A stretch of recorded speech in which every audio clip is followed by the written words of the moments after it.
Daily Bible word தமிழுக்கு அன்புடன் வரவேற்கிறோம். இன்று ஏப்ரல் 17, 2026.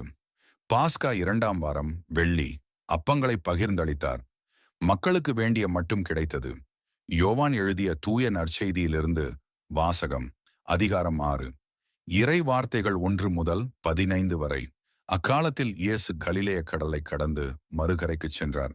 அதற்கு திபேரிய கடல் என்றும் பெயருண்டு. உடல் நலம் அற்றோருக்கு அவர் செய்து வந்த அரும் அடையாளங்களைக் கண்டு மக்கள் பெருந்திரளாய் அவரை பின்தொடர்ந்தனர். இயேசு மலைமேல் ஏறி தம் சீடரோடு அமர்ந்தார். யூதருடைய பாஸ்கா விழா அண்மையில் நிகழவிருந்தது. இயேசு நிமிர்ந்து பார்த்து மக்கள் பெருந்திரளாய் அவரிடம் வருவதைக் கண்டு, இவர்கள் உண்பதற்கு நாம் எங்கிருந்து அப்பம் வாங்கலாம் என்று பிலிப்பிடம் கேட்டார்.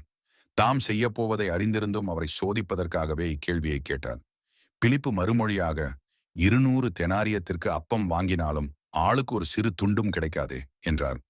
அவருடைய சீடருள் ஒருவரும் சீமோன் பேதுருவின் சகோதரருமான அந்திரேயா, இங்கே சிறுவன் ஒருவன் இருக்கிறான். அவனிடம் 5 வார்கோதுமை அப்பங்களும் 2 மீன்களும் உள்ளன. ஆனால் இத்தனை பேருக்கு இவை எப்படி போதும் என்றார். இயேசு, மக்களை அமரச் செய்யுங்கள் என்றார். அப்பகுதி முழுவதும் புல்தரையாயிருந்தது. அமர்ந்திருந்த ஆண்களின் எண்ணிக்கை ஏறக்குறைய 5000. இயேசு அப்பங்களை எடுத்து கடவுளுக்கு நன்றி செலுத்தி அமர்ந்திருந்தோருக்கு கொடுத்தார். அவ்வாறே மீன்களையும் பகிர்ந்தளித்தார். அவர்களுக்கு வேண்டிய மட்டும் கிடைத்தது.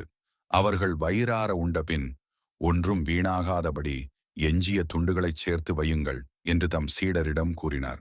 மக்கள் உண்டபின் 5 வார்கோதுமை அப்பங்களிலிருந்து எஞ்சிய துண்டுகளை சேர்த்து சீடர்கள் 12 கூடைகளில் நிரப்பினார்கள். இயேசு செய்த இந்த அரும் அடையாளத்தைக் கண்ட மக்கள், உலகிற்கு வரவிருந்த இறைவாக்கினர் உண்மையில் இவரே என்றார்கள். அவர்கள் வந்து தம்மை பிடித்து கொண்டு போய் அரசராகப் போகிறார்கள் என்பதை உணர்ந்து இயேசு மீண்டும் தனியாய் மலைக்குச் சென்றார். இது ஆண்டவரின் அருள்வாக்கு. இறைவா உமக்கு நன்றி. தினசரி நற்செய்தி வார்த்தைகளுக்கு daily Bible words Tamil channel subscribe பண்ணுங்க. இந்த வீடியோவை லைக் செய்யவும், ஆமேன் என்ற வார்த்தையை பதிவு செய்யவும் மற்றும் உங்கள் நண்பர்கள் மற்றும் குடும்பத்தினருடன் பகிர்ந்து கொள்ளுங்கள். கடவுள் உங்களை ஆசீர்வதிப்பாராக. ஆமேன்.